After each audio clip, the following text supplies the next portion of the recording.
It was disappointing for the Super Eagles of Nigeria as they failed to get the much-needed win against Zimbabwe in the in their World Cup qualifying match, a win that would have shot them up the table and given them a better chance of qualifying. For many Nigerians, after the win against Rwanda, the feeling was that the Super Eagles were going to have an easy ride against Zimbabwe, that no matter what, the outcome was going to be in favor of Nigeria against the Southern Africans. But it wasn't to be. The Super Eagles gave a very dour performance and in the end managed to score a late goal that they frittered away in the closing moments of the game as Zimbabwe equalized and left Nigerian fans in total shock. Two things struck me after the game, and it was the behavior of Victor Osimhen and the Super Eagles coach, Chelle. After the game, Osimhen, who was substituted just after having scored with some few minutes remaining, was disconsolate. He looked distraught. Some of his teammates tried to get him to calm down, but he was very angry at someone, angry with someone, or angry with the team. It's difficult to know, but my gut feeling is that he was angry with the team for conceding the equalizer and probably angry with the coach for whatever reason, maybe for taking him out. But I felt at that moment that Victor Osimhen's behavior was nothing short of unnecessary egocentrism.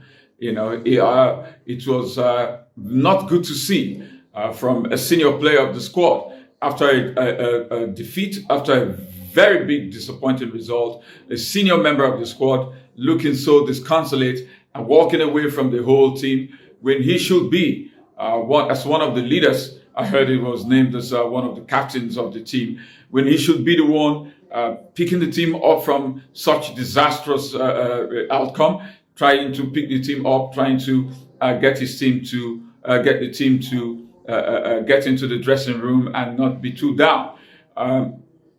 I think that it is not good for team spirit for such an influential player to behave that way, to show that egocentricism, that me, I am the best, I did my best, I scored for the team, and then the team could not hold on. That was not good to see. The truth of the matter is that the whole team did not play well. The whole team did not play especially well, including Osimhen until he scored that goal. And so come the end of the game, and then you act like you were the very best, and every other person doesn't matter, even those who gave the pass, the person who gave the pass to you to score. None of them as good as you are, and that you would have saved the team maybe if you were still in the pitch. That was not good to see. I say again that none of the players really played well, but none of them set out to lose that game. I think everyone gave the best they could in the context of that fixture. And so you lose together and you win together. That's how it should be as a team. And it's not good to see a player trying to feel too special, trying to feel like he was the hero, and then the other players spoiled the party for him.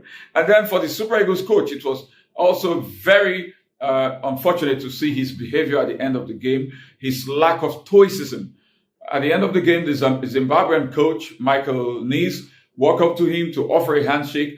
The Super Eagles coach was so down, was so disappointed with the scoreline, and he refused to offer a handshake to the Zimbabwean coach. I thought that from Chelle, the Super Eagles coach, that was very poor to see. It showed that he lacks at the moment the emotional maturity to deal with difficult situations like the Super Eagles found themselves after the game. The coach has to have some bit of stoicism. The coach has to have some bit of emotional strength to deal with situations where things don't go their way. And that is part, I think, maybe symptomatic of a larger problem. How does the coach handle himself emotionally?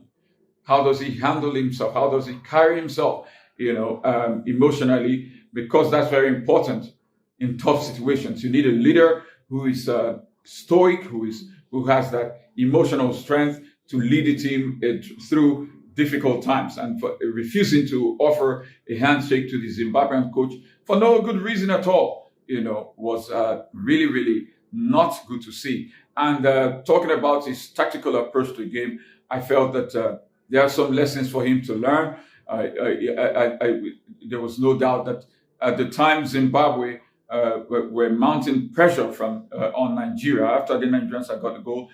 In midfielder, a more defensive-minded player was needed because the Super Eagles looked very vulnerable at that time, and opting to bring in another striker to play two strikers at that time, was very, very unwise. And no matter how the coach tried to cut it, no matter what he says about wanting to score more goals, the fact was the Eagles were under serious pressure, and he needed to see that game through, and he didn't. And that was a tactical lapse on his part. And so the disappointment has come. The Super Eagles have to look forward to trying to win the next games, to try to give themselves a fighting chance of qualifying, however difficult it is. But Eric Shelley and Victor Osimhen need to improve their behavior for the Super Eagles to get better as a team. Nelson Dafe.